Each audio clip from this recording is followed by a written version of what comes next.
Assalamualaikum warahmatullahi wabarakatuh.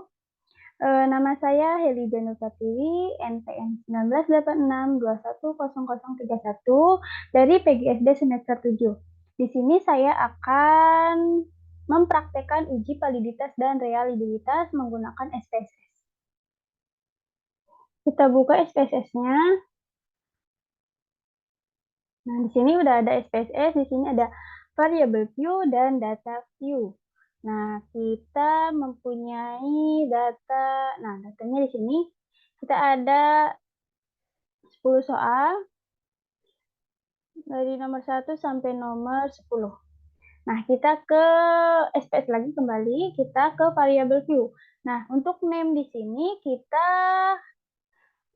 ketik dengan soal 1. Nah, karena kita ada 10 soal, berarti kita tulis soal 1 sampai dengan 10. Oke, soal 1, soal 2, soal 3, soal 4, dan seterusnya ya.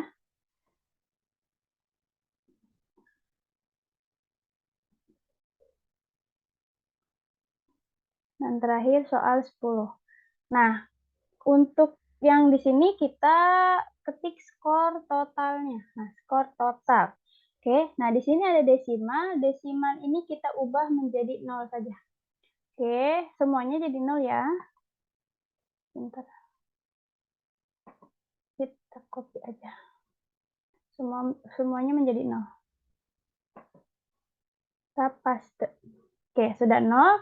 Nah, di sini ada measure. Kita ubah ke scale semua ya. Scale. Kita ubah ke scale semua.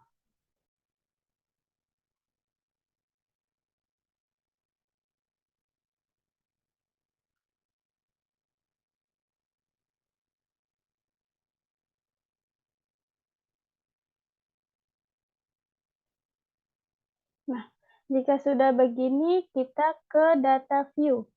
Kita ke data view. Nah, sini sudah ada ya soal 1 sampai skor total. Oke, kita ke Excel. Nah, kita kopikan ini hasilnya. Kita kopikan semua. Oke, kita blok dulu. Kita blok. Nah, di sini. Kemudian kita copy. Oke, kita balik lagi ke SPSS-nya. Kita paste saja. Paste. Oke, sudah ada kan ini nilainya? Nah, untuk kita melihatnya, kita ke Analyze, kemudian kita ke Correlate, kemudian ke Bivariate. Nah, sini ada kan soal 1 sampai dengan skor total. Kita blok saja semua, pindahkan ke kotak sebelah kanan. Kita blok, kemudian kita pindahkan. Nah, sudah begini, ini sudah persen dan ini sudah signifikan, kita klik OK saja.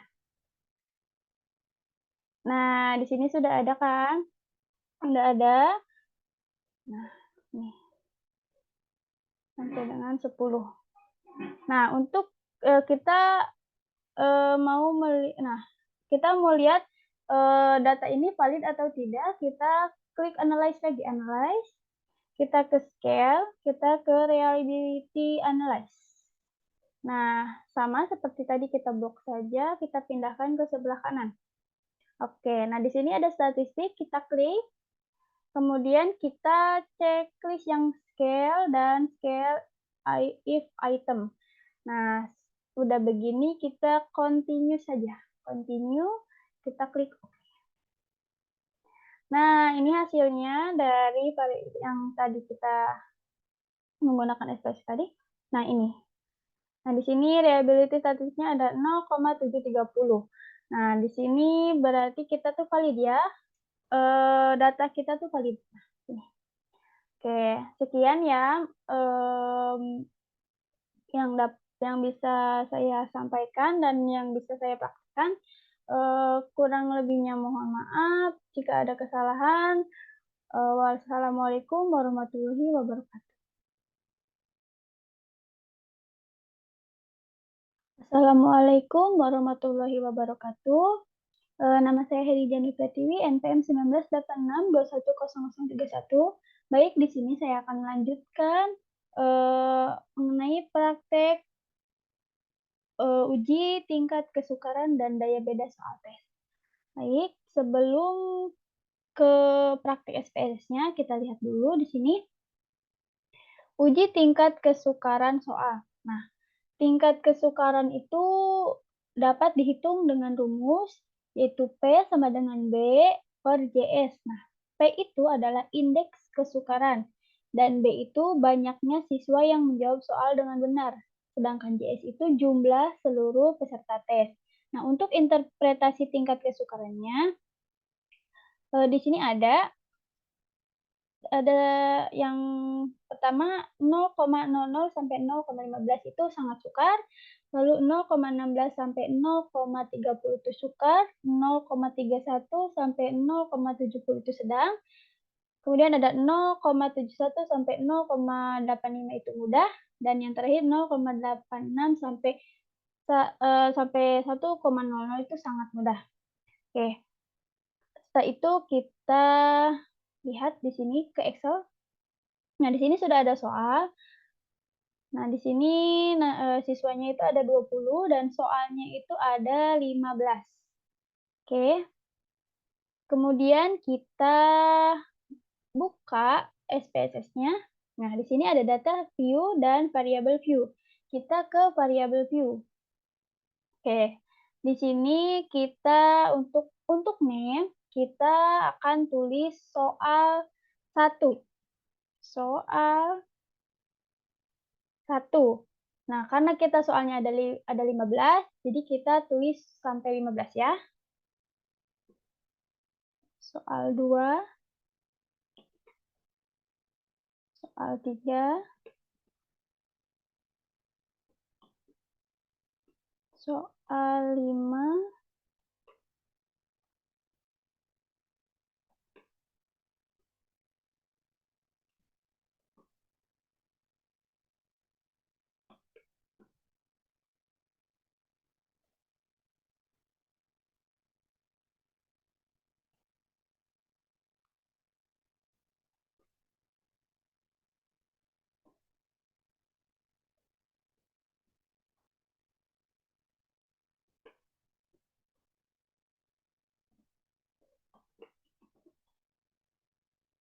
dan yang terakhir yaitu adalah skor totalnya. Kita tulis ya, skor total. Oke, nah untuk desimal ini kita ubah menjadi 0. Ubah jadi 0. Semuanya kita ubah jadi 0.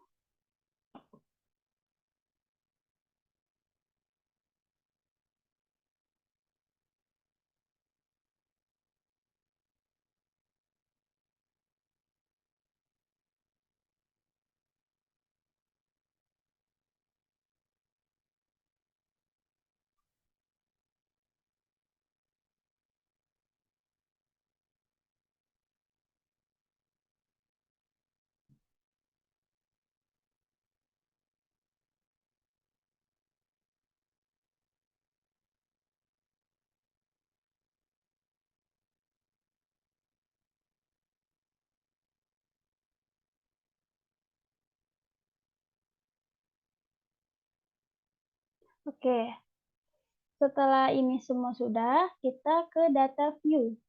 Data view, nah sudah ada ya, soal 1 sampai dengan skor total. Kita kembali ke Excel.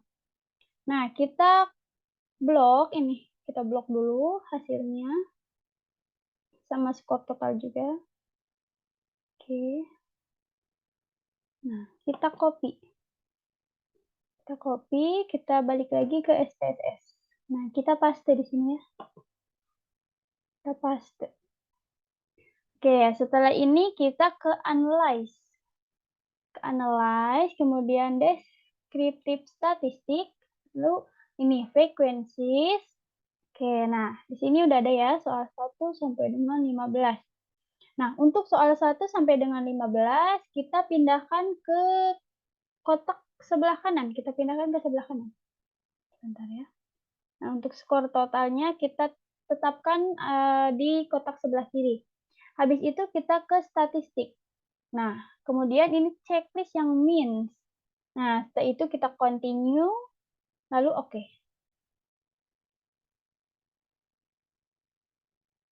Nah, ini hasilnya di sini. Soal 1 sampai dengan soal 15. Nah, valid ya. Nah, kita bisa melihat soal 1 ini tingkat kesukarannya sedang, mudah, atau sangat mudah. Kita lihat lagi yang tadi. Nah, yang ini.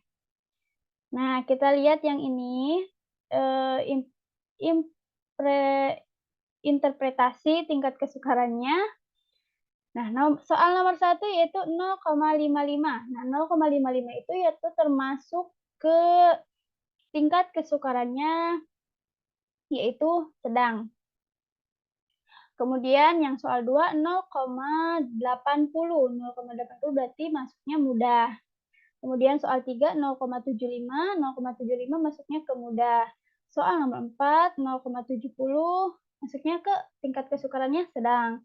Soal nomor 5 0,50 berarti masuk ke tingkat kesukaran sedang. Soal nomor 6 0,55 yaitu masuk ke tingkat kesukaran sedang. Seperti itu dan seterusnya sampai soal nomor 15. Gitu untuk bagaimana kita melihat soal tingkat kesukaran soal pada soal tadi ya. Oke, selanjutnya kita akan melanjutkan ke uji daya beda butir soal. Nah, untuk daya beda butir soal dapat ditentukan menggunakan rumus yaitu DB sama dengan PA dikurangi PB sama dengan BA per JA dikurangi BB per JB. Nah, di mana J itu jumlah peserta tes, kemudian JA itu banyak peserta kelompok atas, JB itu banyak peserta kelompok bawah, dan BA itu banyaknya peserta kelompok atas yang menjawab soal dengan benar. Dan BB banyaknya peserta kelompok bawah yang menjawab soal dengan benar. Nah, PA itu proporsi peserta kelompok atas yang menjawab benar dan PB itu proporsi peserta kelompok bawah yang menjawab dengan benar. Nah, kemudian setelah itu di sini ada interpretasi daya beda. Nah, kita itu cek nilai R hitungnya pada setiap butir soalnya.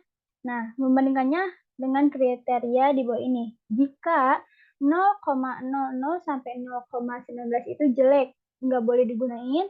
Kemudian dari 0,20 sampai 0,39 itu cukup, boleh digunakan dengan perbaikan atau revisi. Kemudian dari 0,40 sampai 0,69 itu baik, boleh digunakan. Dan 0,70 sampai 1,0 itu baik sekali, nah boleh digunakan. Oke, kita ke SPSS-nya yang tadi, SPSS yang tadi.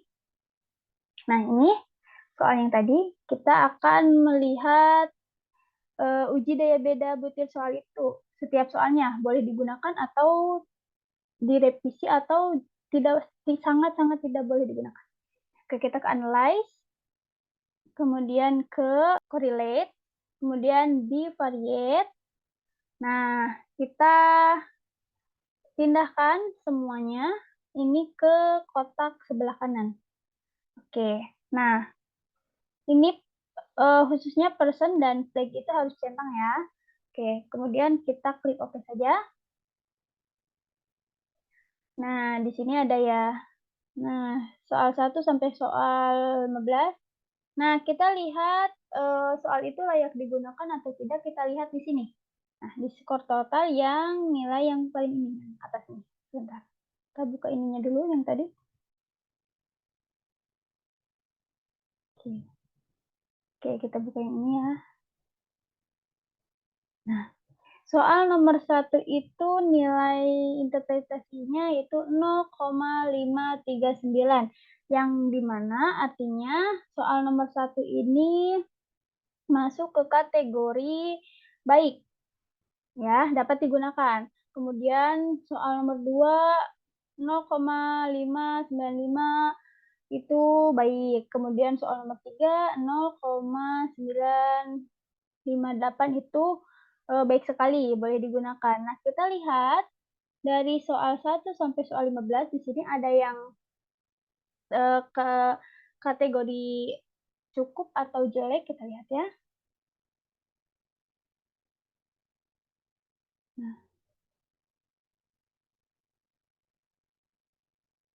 Nah, di sini ada soal nomor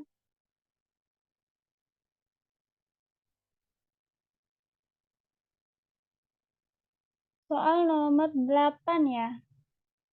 Nah, soal nomor 8 di sini nilainya itu 0,21. Nah, ini berarti masuknya ke cukup, boleh digunakan tetapi, dengan revisian ya atau diperbaikan. Kemudian di sini ada soal nomor ini ada 0,163, yaitu soal nomor 10. Soal nomor 10 itu 0,163. Nah, berarti masuk ke jelek. Nah, di sini tidak boleh digunakan soal tersebut, ya. Seperti itu, eee, cara kita melihat soal itu dapat digunakan atau tidak, begitu ya. Oke, sekian yang dapat saya sampaikan dan saya paparkan. Mohon maaf bila ada salah-salah kata dan salah-salah dalam penyampaiannya. Wabillahi taufiq wal hidayah. Wassalamualaikum warahmatullahi wabarakatuh.